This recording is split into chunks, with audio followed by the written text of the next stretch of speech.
Good day and welcome back to the Pin Podcast. I'm your host, PinUp Miami, and at the Pin Podcast, we talk about modern topics with a vintage flair. If it is your first time listening to us, welcome. It is so greatly appreciated, and I hope you stick around. And if you are a returning listener, you already know that I love you, and welcome back. If you haven't followed us on Instagram, the Instagram page is Pinned Podcast Official. You could also follow mine at PinUp Miami. And if you have any questions or any comments that you want to give on the show, send us a text to 1-833-48-PINUP. That's a quick way to send me a text or a, hey, how are you? Whatever you like. Today, I have a South Florida local business. I'm so excited to have her. If you follow her on Instagram, it's Blondies Beauty Salon on Instagram. Her website is blondiesbeautysalon.com. She has a Pinterest, a YouTube, so make sure to subscribe if you're watching us on YouTube. Might as well hit her link. I'll have everything down below. The owner of Blondies Beauty Salon is DeAnna Kahn. How are you? I'm doing great. How you doing today, girl? I'm so good to see you. I'm so happy to be able to do this with you. Oh, it's my honor. I love all the colors, and I want to ask before we get started, how did you come up with your logo? That's a really good question. I'm laughing because it's a story. So I have a really big obsession with the 80s. I just always have. I was born in 88 and my mom was only 17 years. Oh my God, years. I was born in 88 too. Hey. That's awesome. When's your birthday? December 5th. Okay, I'm August 10th. We're right there. That's really cool. So you already know. So, my mom was only 17 years older than me growing up. So a lot of the music that she listened to was 80s, 70s, like a lot of 90s alternative stuff like that. So that's what I grew up on. And I just always had like a big obsession with it. So, the concept began with, obviously I'm an 80s baby. I was born in 88 and, my mom was a big fan of the 80s. She loved like The Cure and Duran Duran and basically all the big 80s bands that were popular at the time. So that's what I really grew up with. And that was the whole aesthetic that I wanted to build the salon around. Also, being from South Florida, the colors really inspired me. So I wanted to bring all that together with our logo. So initially I had one of my tattoo artists who lives in Austin design the Blondies logo for us, which he did a phenomenal job. And I loved it very much. He's actually known for his Patrick Nagel style tattoos, which was part of the brand. That was the whole idea in my head for the style that I wanted for the original logos that we had. Unfortunately, once he did the original Blondies design, we kind of clashed a little bit on the idea of what the girl should look like. He wanted to keep it like a very traditional Patrick Nagel style, and I wanted like a more modern, updated version.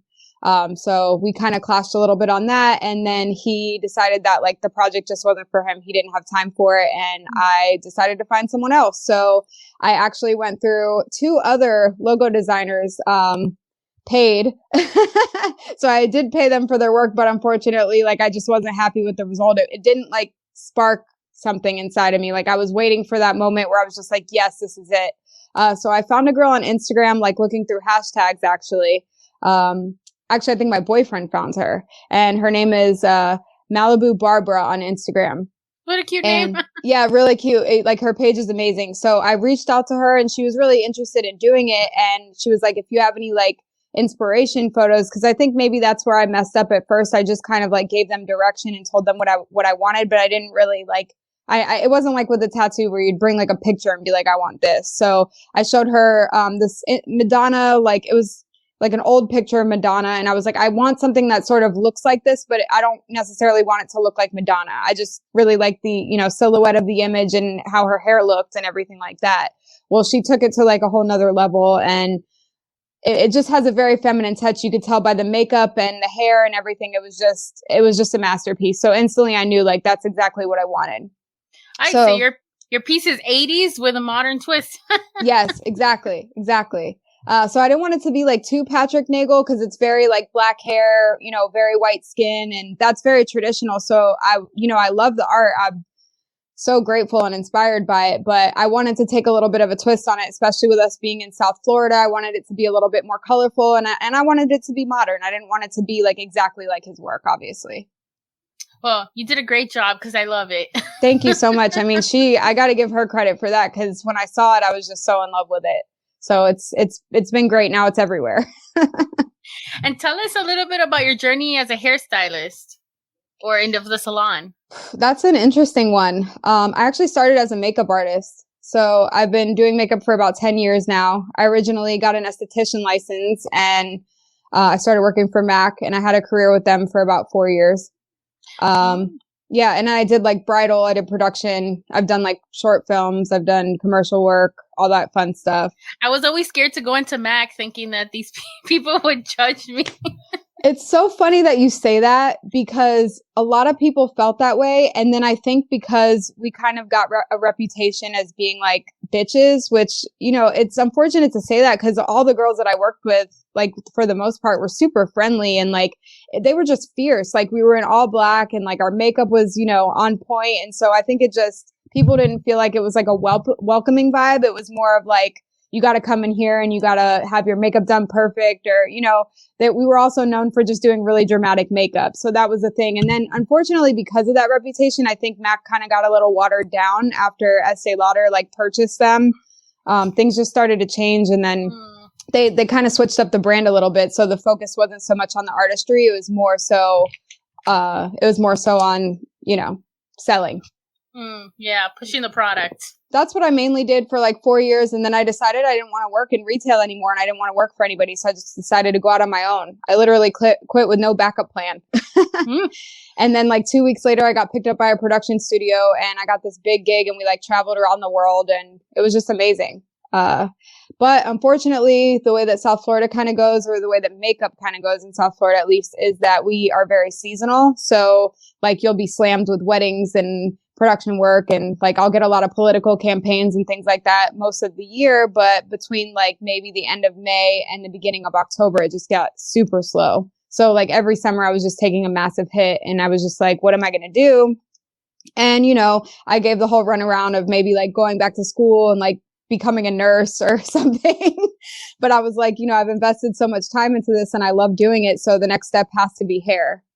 So about 2 years ago, about 3 years ago, I went back to school and I got my hair license. And then, you know, I worked for another salon for a little bit. And again, I just decided like I can't work for anybody else. So originally the plan was to just rent a chair when the pandemic hit. Because I actually had plans to buy an RV, but that's a whole nother story. I was going to convert it into like a mobile styling salon. Oh.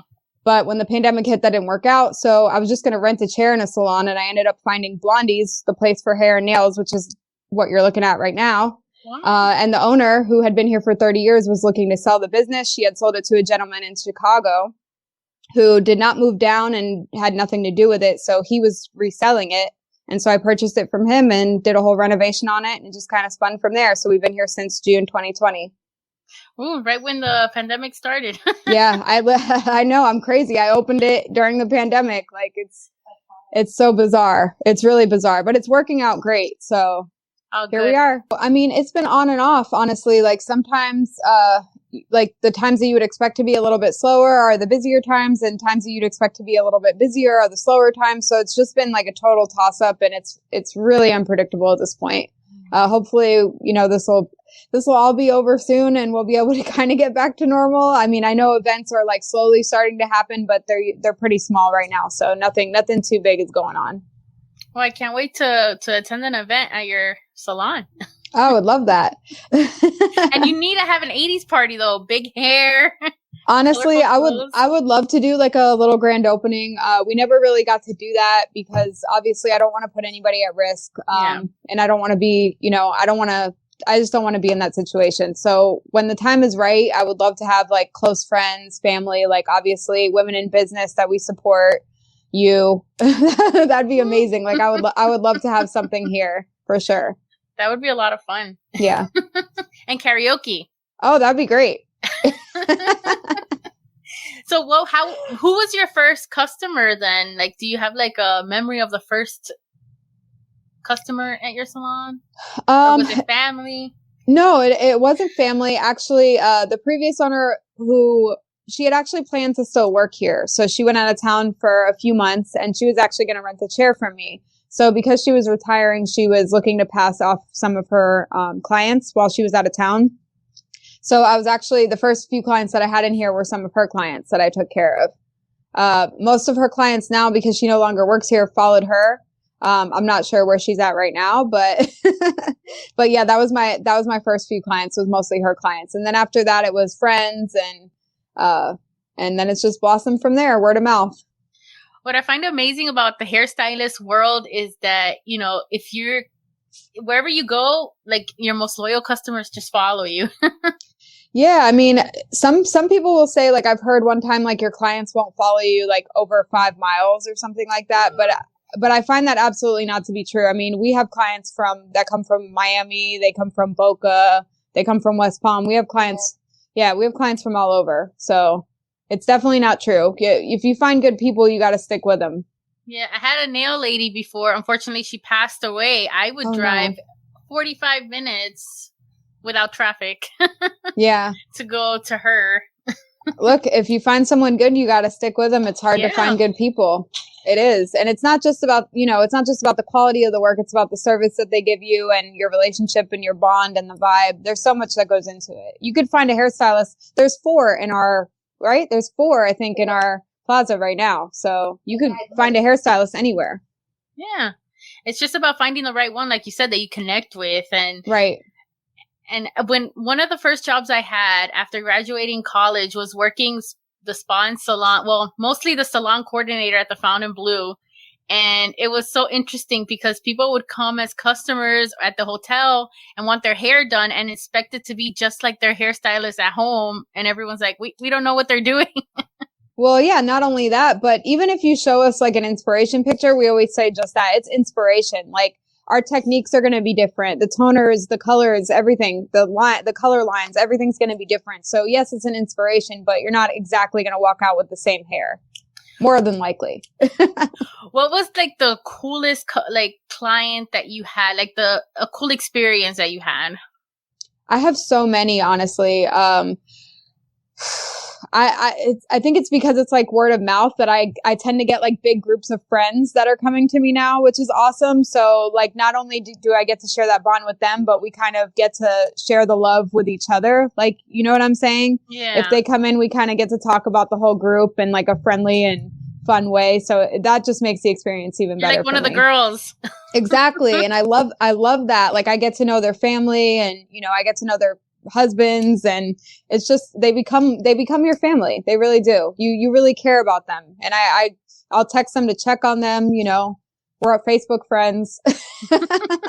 So that's the most important thing for me. It's not just like making money or it's the experience. It's building relationships, like these long lasting relationships with people. And hey, if they decide to go somewhere else for hair, that's awesome too. Like, we'll still be friends. I'm cool with that. Have you ever, well, I don't know, but I used to be a funeral director. That's so cool. And I would come across people that wanted their hairstylist or nail tech to do their own hair and makeup when they pass away. Have you ever done like a service like that? So funny that. Or would you? When I first started doing makeup, I used to work at a bar, and my old manager used to tell me, like, you should do funerals. Like, you should do like funeral homes, and you'll make so much money. And so like, I actually I'd scouted out like multiple funeral homes. Unfortunately, I think down in Florida, more than likely, a lot of them do it themselves. They don't really like source that out. I know some places up north actually do like hire a hair and makeup artist to come in and do that kind of stuff. A lot of places down here really didn't do that, but it was definitely something I was interested in when I first started, for sure. Yeah, when you go to school to become an embalmer, they teach you how to do hair and makeup for. Right. See, yeah, most of them can do it themselves. Exactly. But they do pay you more. Really cool. They do pay you more if you're a certified hairstylist and the cosmetologist. Okay. Yeah, no, I totally would. It wouldn't even be that for me. It's like I'm such a conversationalist that you be talking to yourself, right? Like, ooh, that color looks so good on you. It'll be fun, one-sided though. Exactly, yeah. You'd have to put that on the podcast. A little cold personality. So I have a few questions that I got on my Instagram to ask you. Are you ready? That's exciting, yeah. for sure. I love that. How can someone express themselves with their hair in a conservative workplace?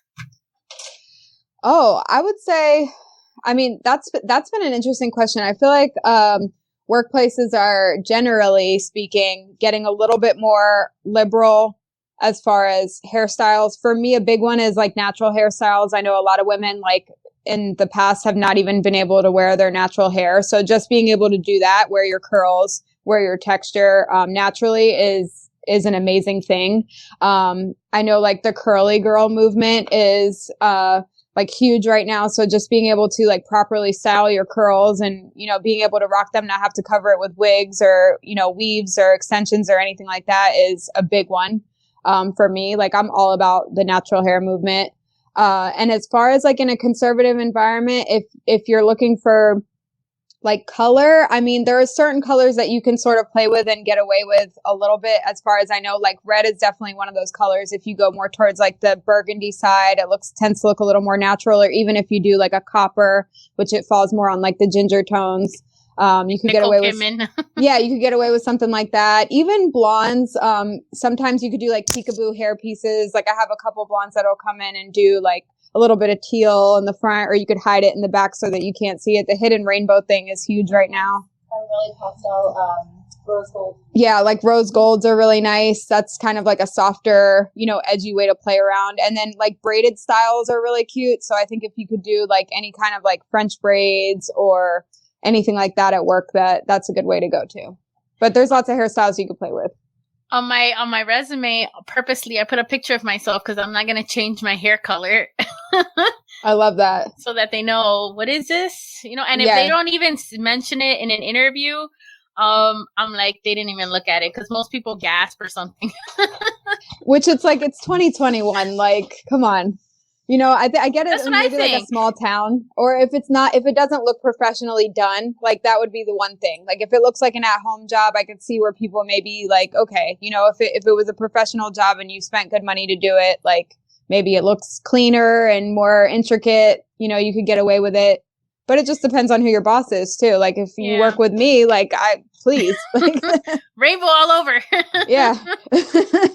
On TikTok, I saw a video. I don't know if you've seen it. It's a girl made a song, and I love it because it goes like, having colored hair doesn't make you unprofessional. I was like, yeah, I was jamming so hard to it. Yes, I saw most of I even reposted that one, and most of my friends did too, because and that was such a powerful video. I'm sure she blew up with that because it really is silly. Like it's the same thing I feel about being tattooed. Like because I have a body full of tattoos, it doesn't make me any less smart or any less able or any less competent, you know, to do my job. So it should be the same way with hair color.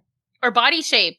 Or any of those things. I feel like women, you know, like the dumb blonde thing, like, you know, it's so, we have to always, I feel like as women, we always pick ourselves apart, and it's because society has told us to, and it's time to end that. Like we're allowed to do whatever the hell we want. I agree 100%. One time I got hired at a job, and they said that they hired me, that they usually don't have. Back then I should have known better, but it was a while ago. They were like, oh, we usually don't hire chubby people, but you're pretty. So wait, they said that to you? What job was this? Yes, it Let's was put like them on blast. It was actually at the Fontainebleau, because they're all about appearance. And since I was working at the spa and salon, that even after I won employee of the whole hotel, like I was employee member of the whole hotel, they gave me a gym membership for private lessons. And when somebody forces you to do something, you just don't want to lose weight. Listen, I've only been there one time, and I had a horrible experience there. So screw that. And I was there 3 years. and not only that, it's Miami. Like that's the home of the curvy girl. Like, what are you even saying? Yeah, and I got in trouble there for a couple of things. They didn't like bright colors on the nails, and I was the only one at the time. It wasn't like a big thing when I had it. The stiletto nails, it was just starting out, so they thought it was crazy. When I interviewed for the job, I had brunette hair on the top and blonde in the bottom. It didn't look crazy at all. It was professionally done. But after a week working there, they told me I had to dye it because it was too crazy. I was like, you have the blonde girls with like dark in the bottom. I just have it reversed, and they thought it was like wild. So then I went black. Well, my natural hair is black, and I did the Betty bangs, and I was like, this doesn't. I mean, I'm the best employee here. I don't know. That's unfortunate. I'm sorry you had to go through that. Like I can laugh and joke about it, but honestly, that stuff like that upsets me because I feel like who are you to tell people like what to look like or what to dress? Like I get it if it's your brand and you want people to look a certain way, but when you start putting people down or picking them apart like that, you got to realize like it's just not a good look. Yeah, the whole gym thing, it wasn't like an attack up front, but I noticed it because I'm like, nobody else got like a gym membership. Right. Yeah, so that's not nice. Then when I realized what was happening, I was like, I ain't losing weight just because you're making me. Right. Out of spite. And then they stopped paying it, and then I felt bad. But these private trainers are so expensive, even with the employee discount, that I was like, I did 1 week, and then I was like, bro, my whole check is going back to this hotel. Yeah, it doesn't make any sense. They're trying to play you. Yeah. They're trying to play you. So the next question, why is dyeing your hair with a professional better than doing it at home?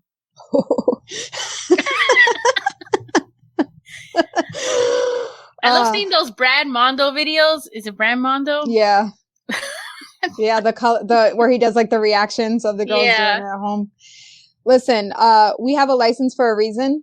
You need to know what you're doing, what chemicals you're working with, how to work with them. There's a lot of times that I see people online in forums and they try to do these things and they have no idea what they're doing and they end up frying their hair off, or, you know, they end up doing their own at-home haircuts. And at the end of the day, you're probably going to need a professional to fix it, which is going to end up costing you more money than just going into the salon to begin with. So that's my answer for that. Don't do it. Don't do it. Don't do it unless it's with a professional. What is Olaplex? Oh, that's an awesome question. So Olaplex is a bond. It's a bond protector. It actually helps it's a bond builder as well. It actually helps to rebuild the bonds in your hair. I have a little post about it on the Instagram if you guys want to go check that out as well at Blondies Beauty Salon. It'll give you like all the details on it, but it really helps to rebuild the bonds in your hair. And there's multiple steps that come with it. So like as of now, they have Olaplex 0 through I think like 6 or something. 7. Yeah, there's a shampoo conditioner. There's actually Olaplex that we use there. So the original one is the one that we use that goes in the product. So we use it in lightener, we use it in color, toner, gloss, all that stuff. You can use it in everything. And then the number 2 would be the treatment that we use in the salon after we color your hair. So it's basically like a hair mask to repair all those bonds that we just broke down with the color. Which is really important to do because when you lighten, you're taking all those bonds out of your hair and you want to make sure that you're properly rebuilding them. We always recommend Olaplex number 3, which is like the at-home version of number 2, which is basically when you just like shampoo your hair, you towel dry it real well, and then you add the Olaplex into your hair really liberally. You comb it through, you leave it in for like maybe 20 minutes. You could definitely do it longer. Go about your day a little bit, and I let mine sit in for a few hours and then rinse it out with cool water. So basically what it does, it helps to protect the hair, prevents any further damage, and helps to rebuild the bonds. Good. I've never actually had Olaplex. So when I saw that question, I was like, I have to ask because I don't even know either. Yeah, I highly recommend it. I sort of make it mandatory for my clients that, you know, because you're spending all this money on your hair, you want to maintain it at home. We usually say like, and every artist says it differently, but some artists will say like 50% is what we do in the salon and 50% is what you do at home, or it could be like a higher ratio just depending on who you talk to. But at home care for color is extremely important, especially if you're doing lightening services. Extremely important. Well, it's like going to the gym. You could go to the gym, but if you don't follow it up at home. Well, if you're eating pizza after you go to the gym, you know what I'm saying? It kind of negates it. So it's like, you know, we do this, you know, $500 service and then you go home and you use Tresemme, you know, like it's not, you don't want to do that. It's not a professional product and we wouldn't recommend it. So make sure that if you're getting good hair care from your hair care professional, that you want to maintain that at home with your shampoo, conditioner, your masks, everything. That was the next question. Tips on hair care between appointments.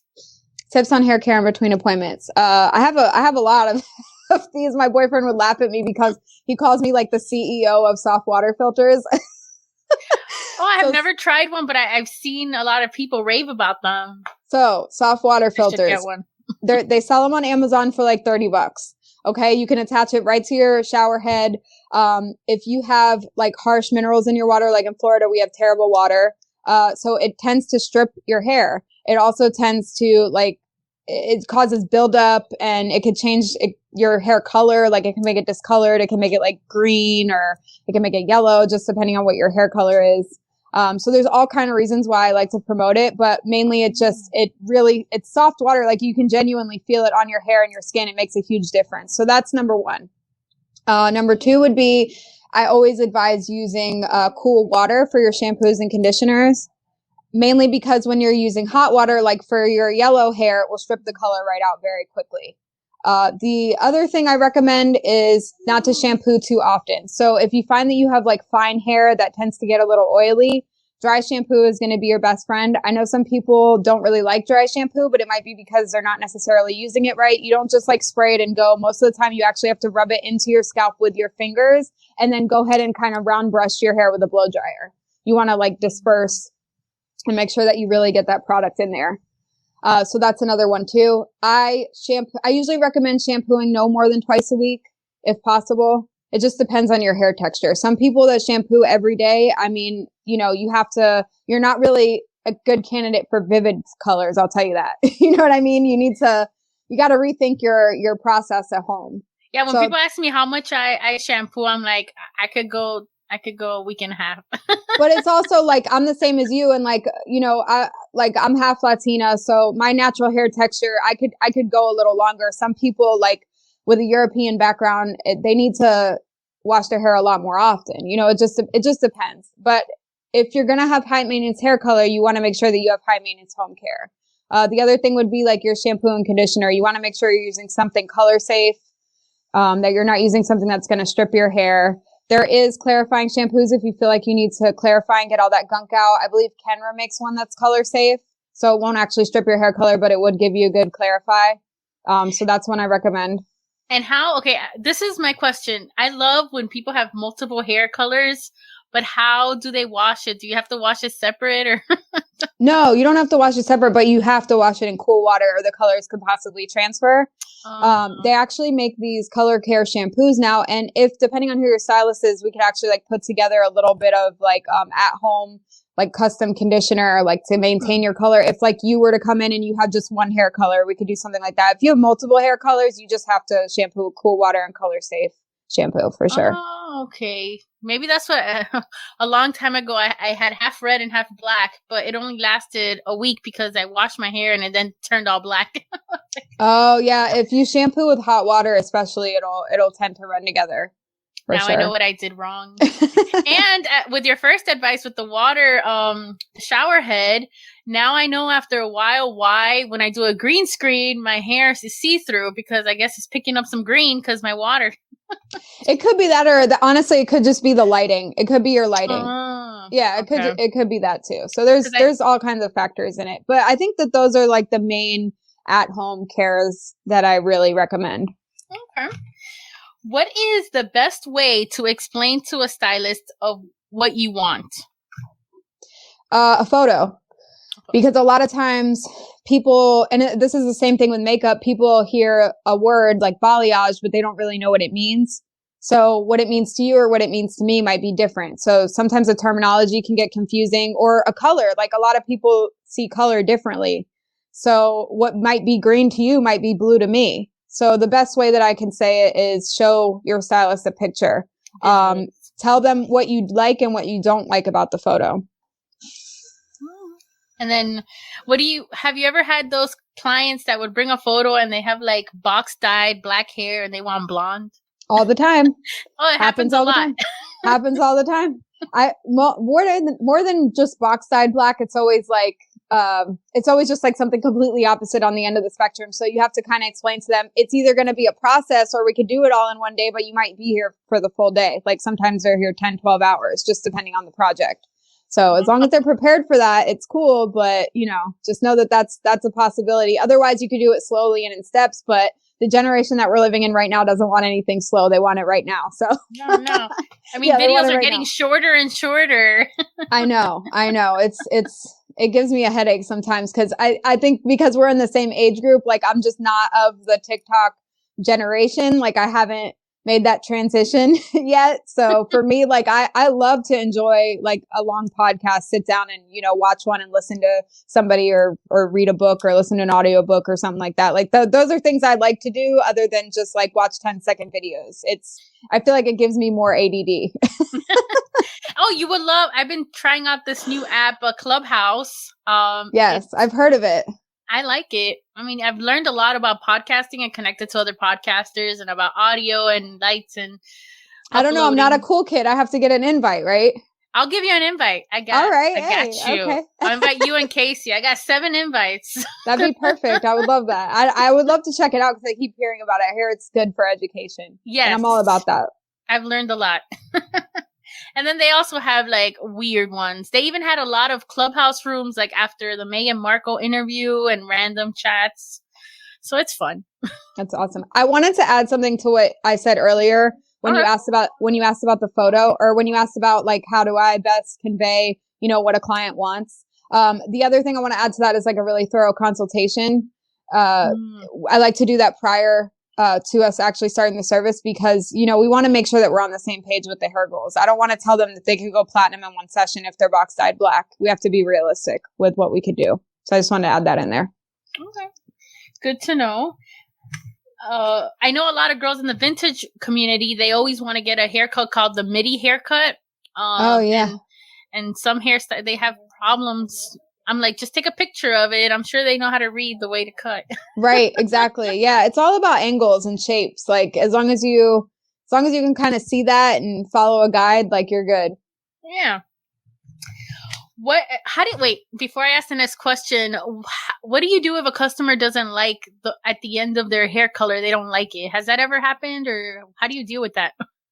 I mean, ideally I would want them to tell me when they're here. So what I usually do is like, I'll blow dry a piece and they tell me if they like it. And if they don't like it, then I just say like, what do we need to do to get you to like it? So we're all on the same page and then we can make adjustments there. The problem is if they leave and it's been like weeks and they try to say, you know, I don't like it, then, you know, we might have a little bit of a communication issue. But as long as it's in with a timely manner, like even a week, honestly, if they message me and they're like, hey, can we correct this or maybe alter this, then I'm totally open to doing that. It's like a return policy. Yeah, I mean, but it's not going to be like a month later and I'm going to be like, okay, come in, you know, because then you need a new service. You have to pay for a new service. So I'm flexible. I'm very open. You know, I'm very caring about my clients. I definitely do not want anyone leaving here hating their hair. That's not what I want at all. So I always tell my clients, like, this is our first date. You know, we're just getting to know each other. So tell me exactly what you want and what you don't want. And I'm okay. Like, I can take the honesty. That's good. Yeah, for sure. What is the best products to use for at-home hair care? I guess like shampoo, conditioner. What would be your go-to recommendation? Well, lately my new favorite has been actually what we have in the salon here, which is IGK Hair. I absolutely love their products. Like the packaging is adorable. Is it only for professionals or can anybody buy it? No, you could go online and buy it. We're actually, we just got an affiliate code. So we're going to put that up on the Instagram soon. So you'll be able to shop with a discount, which is awesome, using our discount code. And their products are amazing. I believe they're based out of Miami. I know they have a salon here. They have one in New York. But they're really good to us. Like they send us new products when they get it and their products smell delicious. A lot of them are coconut based. They're really good for all hair types. Their styling products are fantastic. Like they have this one spray called like the Beach Club texture spray and it gives like this beautiful shine to the hair. I'm absolutely obsessed with it. Like I need to try that. Anyone that I put it on like buys it because it's like immediately you see like your hair gets super shiny. It's just, and it's not like crunchy. It's just soft and beautiful. Yeah, I love it. And the shampoo and conditioner, they have a few different kinds. The one I really like is the Bad and Bougie. We use that here. Oh, the name. They're if you check out their packaging, you'll fall in love because it's very Miami. Like it fits with our brand very well. So that was another reason I love to bring them in. And yeah, so the shampoo and conditioner, it's very like lathering and hydrating, which I like. Some shampoos could be like drying. I don't like that. And I love a good lather, like for my hair, especially. Yeah, especially if for me, I'm only going to clean it every week and a half. It better be. It has better to be clean. suffice. Yeah, exactly. Exactly. How to keep your natural gray hair looking good? Do you have any tips? Purple shampoo is an awesome one for sure. So that way you don't get it like yellow, it doesn't go yellow. And then you could do all kinds of fun stuff with gray hair. Like I have clients that'll do like lavender or pink, like you could do like a piece or you could do the whole thing. There's all kind of ways that you can wear gray. I've been noticing the gray trend is really in right now where everybody's kind of switching over to their natural gray hair and I love it. The same girl that texted me that question, she was saying that you have to use she wanted to know if there was like a different heating setting when you do gray hair because she saw videos of people like curling their hair and like frying it. You do want to, it depends on your hair texture. Ultimately, normally with gray hair, it tends to be a little more dry because, as you get older, that just tends to happen.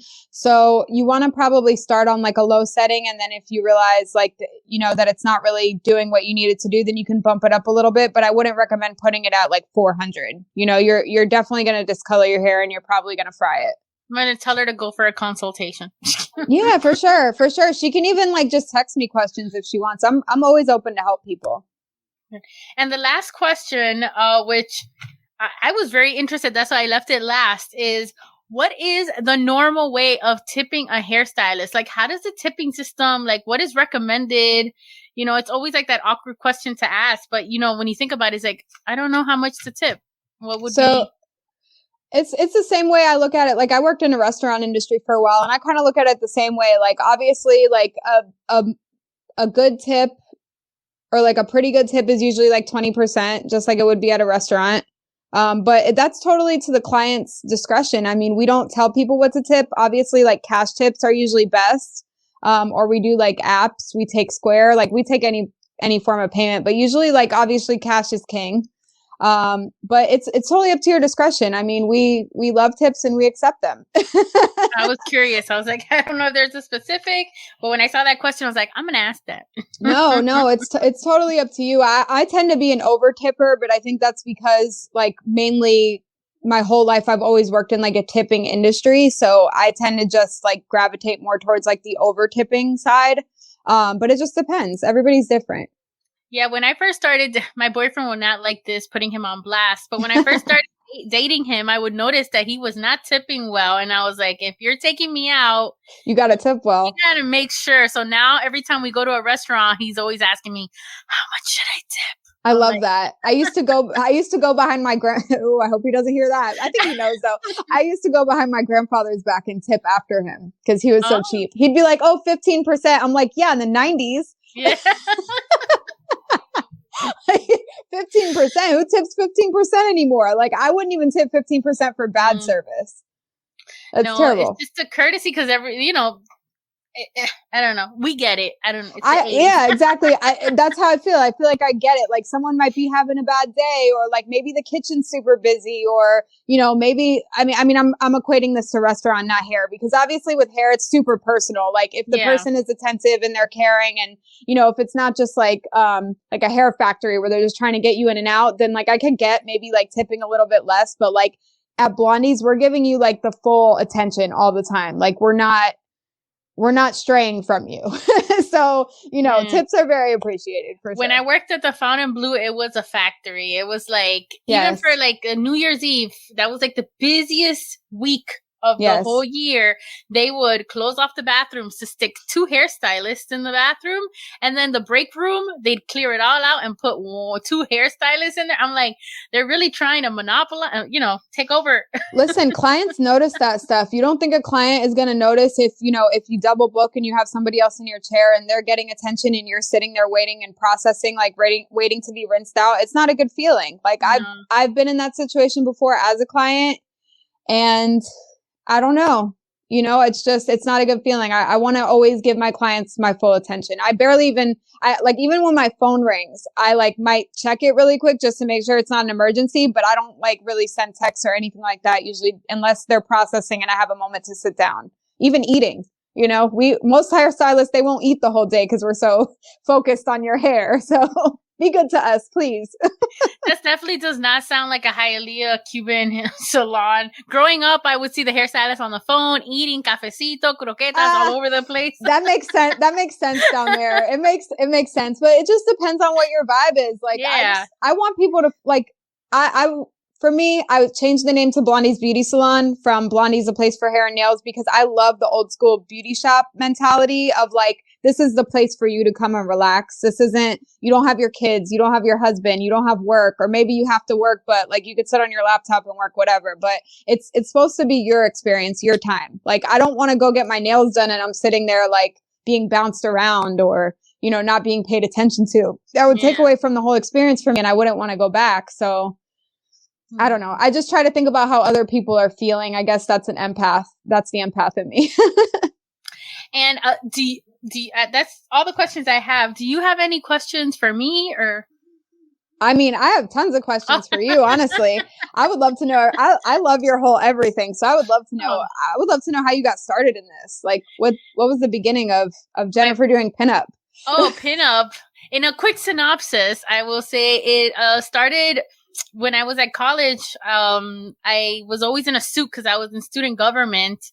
And then I got tired of it and the style, and I just wanted to express myself, and I felt like I wasn't really flattering in these suits. Then I just really picked up a circle skirt and tucking it in. That was like a big change for me. And I always loved the rockabilly car scene. Yeah. It just like slowly started into like dressing up and feeling more confident, and it just like snowballed into who I am today. That's awesome. I love that. Do you think... Go ahead. Oh, sorry. Go. Ah! Like, oh, go ahead. But you're from Miami, right? Like born and raised. Yeah. I mean, do you ever see yourself like living anywhere else, or do you think like this is where you are? This is home. I love it here. I haven't traveled a lot, but everywhere I go, I like it. But I don't feel like it's home. Here, there's so much versatility, diversity. I just love it because there's always something to do. I'm not a big beach person, but I love going to the beach and hanging out. It's like the best people watching. Your beach photo was my favorite, by the way, with the outfit that you made. That's insane. You're so talented, dude. Like I adore your whole aesthetic and everything. And I'm just glad we got to connect. And I'm really excited to like actually get to come to your studio and meet you for real. Yes. And that outfit, it was because every year for every time 305 Day comes, I'm always sad that I didn't take a photo or like recognize it specially. So this year I finally realized, oh my God, 305 is in a week. So I had a pattern for that bathing suit for a long time. And then the embroidery machine that I use, they're actually going to sell it. I borrow it from my boss. So I was like, I need to make something so I can have something forever. So I made it. Awesome. I made it. I told my boyfriend after work one day to drive me to the beach, and we had to race before the sun goes down. And I forgot it was spring break and people everything's crazy right now, right? Have you ever done the Vegas like PinUp? I know they do like the PinUp convention out there and all that stuff. Have you ever done that? No, one day I will. I've gone to Viva East. They have a little East version of it. Got it. And I actually won Miss Viva East 2018. Yes! That's awesome. I love that. And it's a whole different vibe than South Florida. That's why I started the meetup groups, because there's nothing like those Rockabilly Weekenders down here. The vibe is totally different. So with the events that I put on and host, I really try to bring that scene that I've experienced in other places to South Florida, because it's missing, but it's been growing very well. I was going to ask you, the year that I moved down here, because I moved down here from Tampa 7 years ago, I had a booth at the PinUp convention, and they only did it once. Did you go to that? No, I was at college at that time. Oh, okay. That's so funny. Yeah, I remember that. Like, I was like, I think they only did it once, and then they never did it again. But now we have this Rockabilly Weekender. One day, it's going to be a weekender in 2022 on the West Coast at the Hard Rock, and I host their pinup contest there. It's a car show and a fun event. I love car shows. That's why I bought a house with a garage for my hot rod that I don't have yet, but it's going to happen. I absolutely love what you just said so much. Talk about manifesting, dude. That's so cool. I worked really hard for this. I'm one of my things that I'm proud of is my house. I bought it when I was 25 on my own, and I made sure I had a garage. And yeah. Do you get like, maybe this is a weird question to ask, but I feel like, do you get a lot of love in the community, like in the pinup culture for like your look and your style and everything like that? Cause you're so confident and you're so like talented in so many different ways and so versatile, and just like with your body type and everything. I know a lot of like the pinup girls tend to be like really small or whatever like that. So do you get like a lot of hate from girls, or do you find that they tend to like really love you and embrace you? I would say 98% of it is a lot of love. I've felt like I've motivated a lot of plus size girls. Like Viva East, for example, the first year I was there, 2 girls in separate accounts came up to me and said they followed me online and that they loved the confidence I had for being a plus size girl, wearing colorful dresses, being very out there and owning it. So that really moved me. And then those 2%, it's just I don't really listen to them or don't involve them in my life. Good. I love that. I work with a photographer down in Miami. She does boudoir, and she's very body positive, and she shoots all kind of shapes, sizes, colors, everything. And I love that. Like, I love what social media is doing for women right now. Like, I really do. I feel like women are like more than ever really coming together, and that makes me feel good. DeAnna, thank you so much for being on my podcast. It means so much to get to know you more. I can't, and sorry if you're watching on YouTube that there's a bug flying around. But if you're watching on YouTube, make sure to like and subscribe the video. But DeAnna, thank you so much for being on the podcast. Thank you for having me. I appreciate you. Next week, I'm going to have Sarah again.